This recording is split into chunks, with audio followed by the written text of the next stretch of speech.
रात के 2 बजे थे। अली अपनी टैक्सी लेकर सवारी की तलाश में जा रहा था। आज सुबह से ही उसे कोई सवारी नहीं मिली थी, लेकिन रात के 2 बजे उसे एक होटल नजर आया। अली ने सोचा, क्यों ना यहाँ पर खाना खा लूं। जैसे ही वह टैक्सी से उतरा, उसके साथ कुछ ऐसा हुआ जिसे देखकर उसके पैरों तले जमीन खिसक गई। यह कहानी एक ऐसे शख्स की है जो अपनी रोजमर्रा की जिंदगी में मशगूल था, लेकिन एक रात का मामूली सा वाकया उसकी सोच को बदलकर रख देने वाला था। अली एक 25 साल का नौजवान जो टैक्सी चलाकर अपनी अम्मा के साथ जिंदगी बसर कर रहा था। उसका गुजारा अच्छा चल रहा था और अब वह अपनी खुद की गाड़ी लेने की तैयारी में था। उस दिन सुबह से उसने कुछ नहीं खाया था और भूख अब शदीद हो चुकी थी। आखिरकार उसने सोचा कि पहले कुछ खा लिया जाए, फिर बाकी काम किया जाएगा।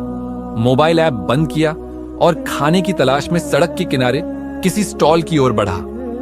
वह पहली बार उस इलाके में आया था, इसलिए रास्ते से ज्यादा वाकिफ नहीं था। जैसे ही एक मोड़ पर मुड़ा, उसे अंदाजा नहीं था कि यह रास्ता कहां ले जाएगा। सड़क पर अंधेरा गहरा था और चारों ओर एक अजीब सा सन्नाटा पसरा हुआ था। लेकिन कुछ ही आगे जाने पर उसे सड़क के किनारे एक छोटा सा ढाबा नजर आया। ढाबे के बाहर अच्छी खासी भीड़ थी और खाने की खुशबू से माहौल महक रहा था। अली ने गाड़ी लॉक की और वहां जाकर बैठ गया। अभी उसने ठीक से मेन्यू देखने का सोचा ही था कि एक लड़की उसके पास आई। काले रंग का दुपट्टा ओढ़े हुए उसने अपना चेहरा पूरी तरह से ढका हुआ था। उसकी चाल में एक अजीब सा ठहराव था, जैसे वह किसी भी गैर जरूरी बात से बचना चाहती हो। लड़की ने खाने के बारे में पूछा तो अली ने बिरयानी ऑर्डर कर दी। जब वह बिरयानी लेकर आई तो उसकी खुशबू इतनी लाजवाब थी कि अली खुद को रोक नहीं पाया और बेसाख्ता खाने में मशगूल हो गया। लेकिन असली हैरानी तब हुई जब अली ने पैसे पूछे। लड़की ने कहा कि जो भी पहली बार उनके ढाबे पर आता है उसे पैसे नहीं लिए जाते। यह सुनकर अली चौंक गया। वह लड़की कौन थी?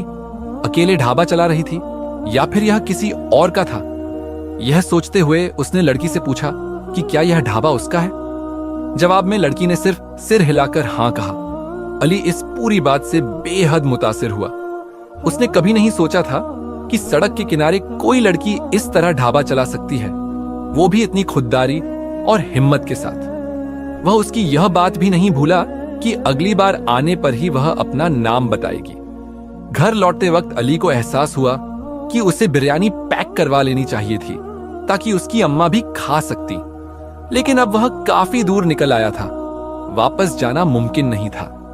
घर पहुंचने पर अम्मा ने पूछा कि उसने खाना खाया या नहीं। जब अली ने उन्हें बताया कि उसने ढाबे पर खा लिया तो उन्होंने तसल्ली से कहा कि अच्छा हुआ, क्योंकि वह खुद बीमार थी और नाश्ता नहीं बना पाई थी। अली ने जब अम्मा को उस लड़की के बारे में बताया तो उन्होंने भी हैरानी जताई कि पहली बार किसी लड़की को सड़क के किनारे अकेले ढाबा चलाते सुना है। अली को अब यह यकीन हो गया था कि वह लड़की कोई मामूली शख्सियत नहीं थी। उसके हाथों में जादू था या फिर शायद कोई और ही राज छुपा था। अब अली ने ठान लिया था कि वह दोबारा उस ढाबे पर जाएगा और इस बार वह सिर्फ खाने के लिए नहीं जाएगा, बल्कि यह जानने के लिए भी कि वह लड़की आखिर कौन थी। अगले ही दिन उसने अपनी इस ख्वाहिश के आगे बेबस होकर दोबारा उसी ढाबे का रुख किया। इस बार वह बिना भटके सीधे उसी लड़की के पास पहुंचा। लड़की ने उसे देखते ही हल्की मुस्कान दी, क्योंकि उसकी आंखों में हल्की चमक आ गई थी। आज भी उसने काले रंग का ही दुपट्टा लिया हुआ था और आज भी उसका चेहरा नकाब में ढका हुआ था। नौजवान ने हंसते हुए कहा, तुम्हारी बिरयानी ने रात भर मेरी जुबान पर अपना जायका बरकरार रखा, इसलिए आज दोबारा खाने आया हूं। फटाफट गरम गरम प्लेट लेकर आओ। लड़की ने सिर हिलाया और कुछ ही देर में भाप उड़ाती हुई बिरयानी के साथ रायता भी लेकर आ गई। यह देखकर नौजवान ने मजाकिया अंदाज में कहा, अरे आज तो रायता भी है, इसके अलग से पैसे लोगी? लड़की खिलखिलाकर हंस पड़ी और बोली, नहीं, जो कस्टमर दूसरी बार आता है उसे हम फ्री में रायता देते हैं। उसकी बात सुनकर नौजवान हैरान रह गया। उसे महसूस हुआ कि यह लड़की कारोबार के मामले में बेहद समझदार थी।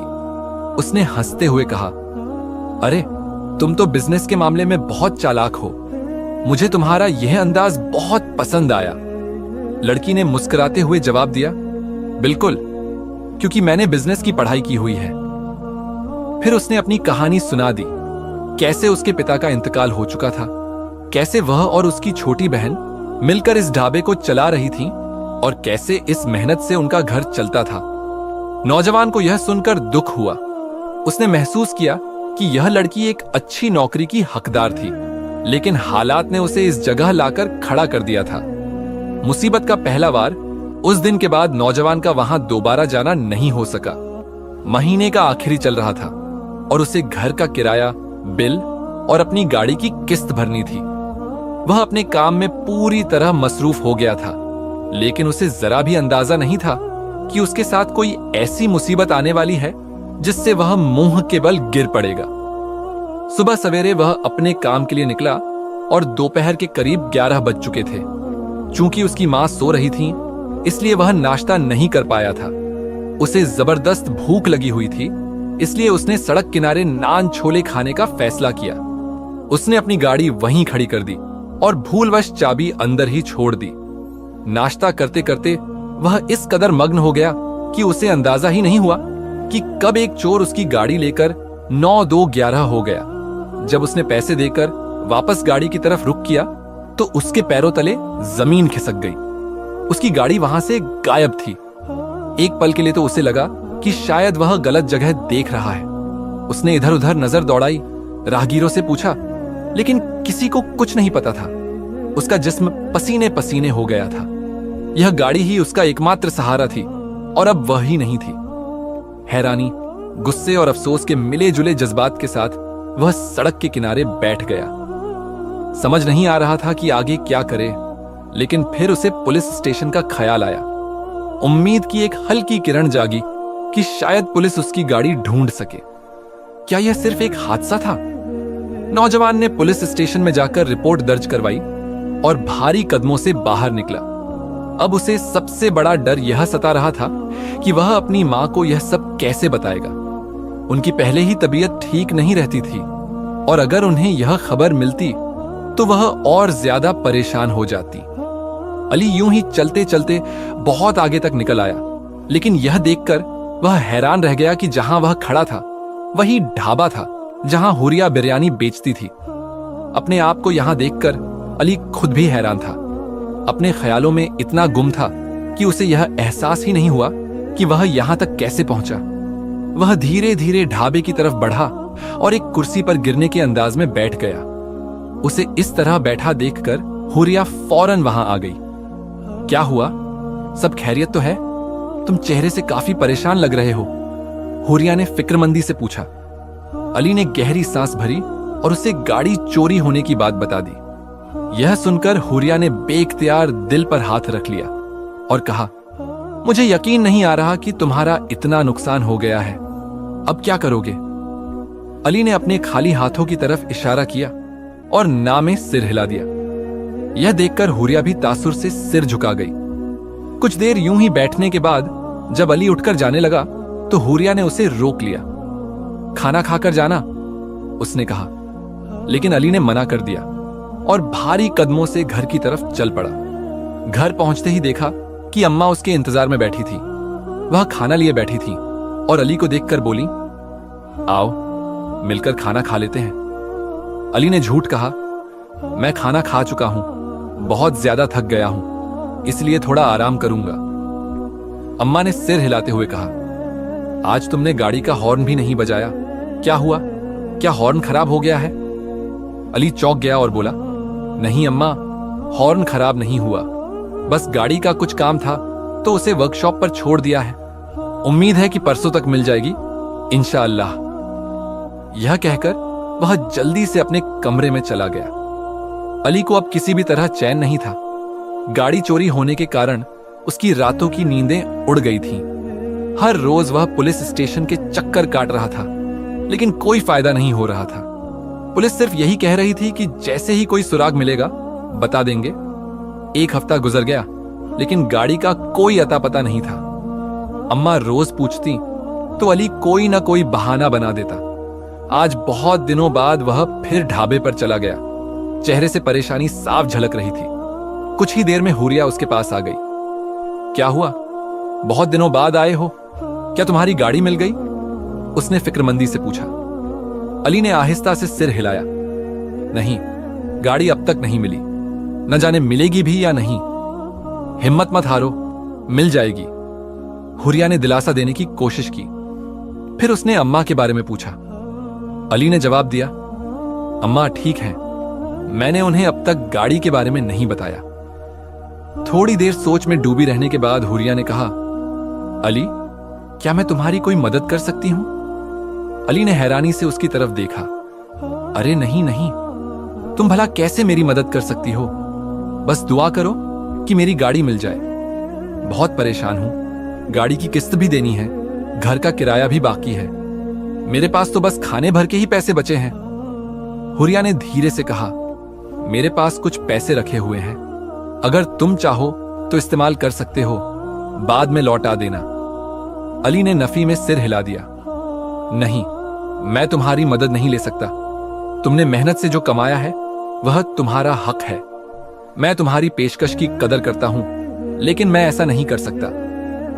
हुरिया चुप हो गई। उसके चेहरे की रौनक बुझ गई थी।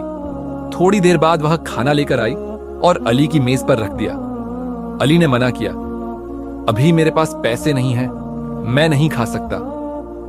हुरिया ने कहा, मैं तुम्हारे बिल में जोड़ लूंगी, जब पैसे हों तब दे देना।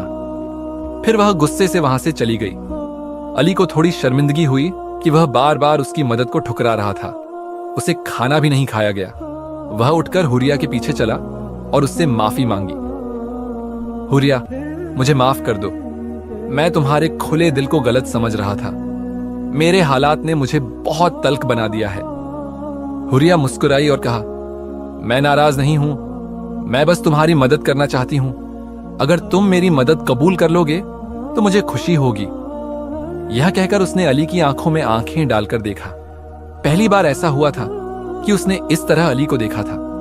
अली एक लम्हे के लिए थम सा गया। ऐसा महसूस हुआ जैसे वह उन आंखों में कैद हो गया हो। फिर अचानक उसे होश आया और उसने धीरे से इनकार कर दिया। वापस अपनी मेज की तरफ लौट आया। बिरयानी ठंडी हो रही थी, लेकिन अली अब भी उन्हीं चंद लम्हों में खोया हुआ था। उसे समझ नहीं आ रहा था कि हुरिया की आंखों में ऐसा कौन सा जादू था जो उसे बांध रहा था। खाना खाते हुए अली महसूस कर रहा था कि हुरिया की निगाहें अब भी उसके वजूद पर टिकी थीं। थोड़ी देर बाद अली बिरयानी बीच में ही छोड़कर वहां से चला गया। रास्ते में चलते हुए उसके मन में सवाल उठ रहे थे। हुरिया क्यों उसकी इतनी मदद करना चाहती थी? आखिर इतनी बड़ी रकम उसे क्यों देना चाहती थी? अगर उसके पास पैसे थे तो वह खुद कोई बेहतर काम क्यों नहीं करती? अली इन्हीं सवालों में उलझा हुआ था कि अचानक उसे महसूस हुआ कि कोई उसके साथ साथ चल रहा है। किसी ने उसके कदमों से कदम मिलाया था। उसने गर्दन घुमाकर देखा और उसके पैरों तले जमीन खिसक गई। उसके साथ हुरिया चल रही थी। वैसा ही लिबास, वही दुपट्टा और वही मुस्कुराती निगाहें। लेकिन यह मुमकिन कैसे था? अली ने हैरानी से पूछा, हुरिया, तुम यहां? इस सवाल पर हुरिया ठिठक गई। उसकी आंखों में एक अजीब सी चमक थी। उसने अपनी उंगलियों को मरोड़ते हुए कहा, मैं तुमसे अकेले में बात करना चाहती थी। ढाबे पर बहुत भीड़ होती है, वहां खुलकर बात करना मुश्किल है, इसलिए मैं तुम्हारे पीछे पीछे चली आई। फिर उसने अली की आंखों में झांका और गहरी सांस लेकर कहा, अली, मैं तुम्हें अपने बारे में एक सच्चाई बताना चाहती हूं ताकि तुम मेरी मदद कबूल कर सको। मेरा नाम हुरिया जरूर है, लेकिन मैं कोई आम लड़की नहीं हूं। जिन्नात की दुनिया से आई हूं। मैं इंसानों की दुनिया में भेस बदलकर घूमती हूं, उनकी परेशानियां समझती हूं और उनकी मदद करती हूं। अली के पैरों तले जमीन खिसक गई। उसे अपनी आंखों पर यकीन नहीं हो रहा था। हुरिया ने धीरे से अपने चेहरे से नकाब हटा दिया। उसकी खूबसूरती देखकर अली कुछ लम्हों के लिए जैसे जड़ हो गया। वह रात कैसे गुजरी, अली को कुछ याद नहीं। अगले दिन जब अम्मा ने फिर से गाड़ी के बारे में पूछा तो जाने क्यों इस बार अली ने सच बोल दिया, गाड़ी चोरी हो गई अम्मा, मैं इसी वजह से इतने दिनों से परेशान घूम रहा हूं। यह सुनकर अम्मा की आंखों में आंसू आ गए। कमाई का एकमात्र जरिया भी चला गया था। अली खुद को कोस रहा था कि आखिर वह इस मुसीबत से कैसे निकले। फिर एक हफ्ता गुजर गया। अली ने हुरिया से कोई मुलाकात नहीं की। एक तरफ उसका दिमाग हुरिया की सच्चाई को कबूल नहीं कर पा रहा था, तो दूसरी तरफ गाड़ी की चोरी से उसकी जिंदगी ठहर सी गई थी। फिर एक शाम दरवाजे पर दस्तक हुई। अली को लगा कि शायद किस्त वसूलने वाला आया होगा। उसने अम्मा से कहा, अगर वही हुआ तो कह देना मैं घर पर नहीं हूं। लेकिन जब अम्मा दरवाजे पर गईं, तो उनके साथ किसी लड़की की बातचीत सुनाई दी।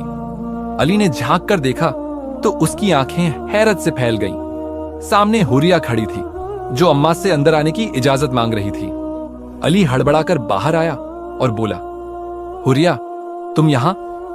हुरिया मुस्कुराई और बोली, हां, तुम्हारी खैर खबर लेने आई हूं। इतने दिनों से तुम कहां गायब थे? परेशान हो तो बताओ, गाड़ी मिली या नहीं? अली ने निराशा से सिर हिला दिया। हुरिया अफसोस जाहिर करने लगी और फिर उसने कहा, मैं अम्मा के लिए और तुम्हारे लिए बिरयानी लाई हूं।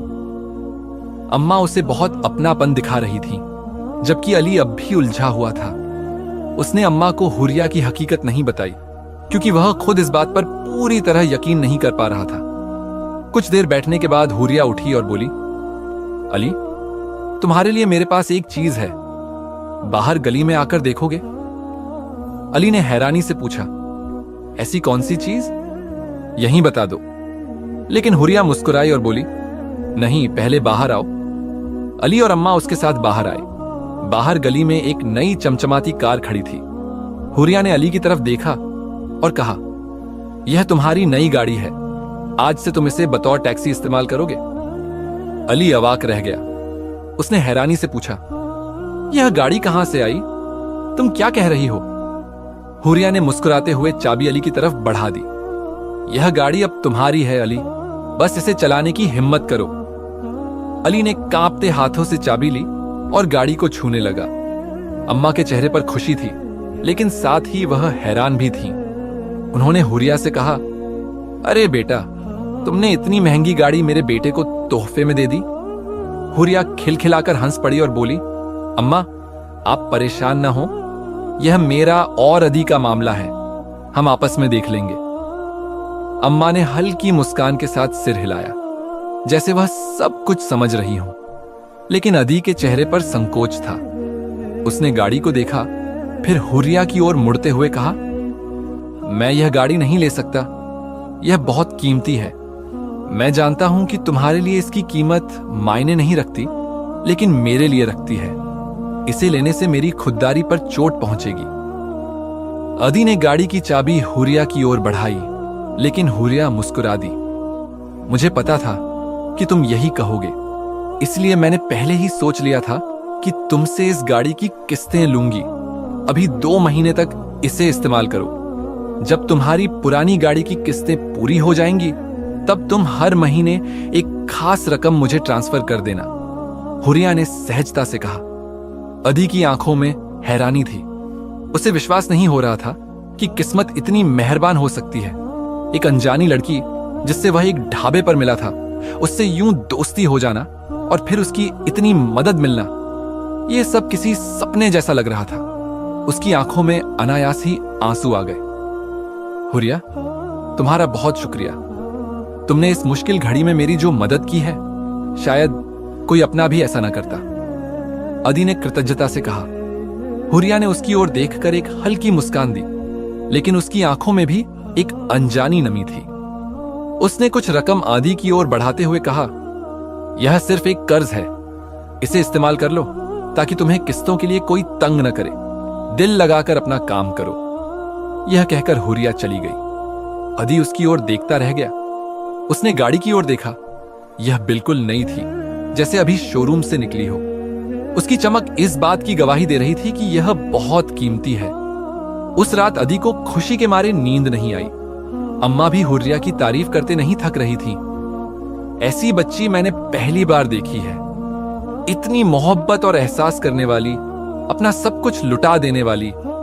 अदी को यह सुनकर फख्र महसूस हुआ। उसने ठान लिया कि वह जल्द से जल्द हुरिया का कर्ज उतार देगा। उसने डबल शिफ्ट में काम करना शुरू कर दिया।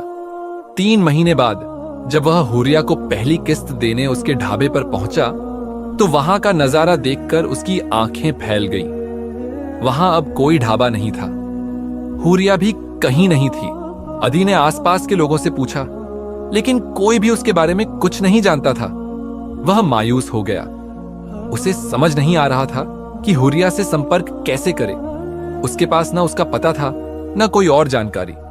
वह अक्सर उसी जगह चक्कर लगाता, इस उम्मीद में कि शायद हुरिया फिर से वहां आ जाए। और फिर एक दिन वही हुआ जिसका उसे बेसब्री से इंतजार था। जैसे ही वह अपनी गाड़ी में बैठने लगा, उसने सामने से आती हुई हुरिया को देखा। उसकी हरी आंखें दूर से ही चमक रही थीं। अधिक खुश हो गया। हुरिया, तुम कहां चली गई थी? मैं कब से तुम्हें ढूंढ रहा था। हुरिया मुस्कुराई। अली, मैं तुमसे मिलकर नहीं जा सकी, माफ करना। मुझे अपनी दुनिया में वापस जाना पड़ा। मेरा यहां काम खत्म हो गया था, इसलिए लौटना पड़ा। लेकिन मुझे लगातार ऐसा महसूस हो रहा था कि तुम्हारा दिल मुझे पुकार रहा है। शायद इसी वजह से मैं यहां आ गई। और देखो, तुम भी यहीं मिले। अदी उसे रोकना चाहता था। उसने हुरिया का हाथ थामना चाहा, लेकिन हुरिया ने धीरे से अपना हाथ पीछे कर लिया। अदी शर्मिंदा हो गया और माफी मांगने लगा। हुरिया ने नरम लहजे में कहा, अली, मैं तुम्हारे दिल के जज्बात को समझती हूं, लेकिन तुम जानते हो कि तुम एक इंसान हो और मैं एक जिन्न। मेरी दुनिया में मेरे लिए कुछ पाबंदियां हैं जिन्हें मैं नहीं तोड़ सकती। यह कहकर हुरिया जाने लगी, लेकिन अदी ने उसे रोक लिया। उसने हुरिया को किस्त की रकम देने की कोशिश की, मगर हुरिया मुस्कुरा दी। मैंने तुम्हारी मदद इसलिए की थी कि तुम्हें किसी एहसान का बोझ न महसूस हो। यह रकम तुम मुझसे मत जोड़ो। अगर तुम सच में इस रकम का सही इस्तेमाल करना चाहते हो तो किसी जरूरतमंद की मदद कर देना। समझना कि मेरा कर्ज उतर गया। हुरिया ने मुस्कुराते हुए अदी की ओर देखा और फिर वहां से चली गई। अदी उसे जाते हुए देखता रह गया। उसे महसूस हुआ कि उसके लिए पूरी दुनिया खाली हो गई है। लेकिन फिर उसकी गाड़ी के अंदर एक अनजानी सी खुशबू तैरने लगी। यह वही खुशबू थी जो हमेशा हुरिया के आसपास रहती थी। अदी हल्के से मुस्कुरा दिया। हुरिया उससे दूर नहीं थी, वह हमेशा बस एक पुकार की दूरी पर थी। ये कहानी यहीं खत्म होती है, मगर यादों में हमेशा जिंदा रहेगी। मिलेंगे फिर एक नई दास्तान के साथ।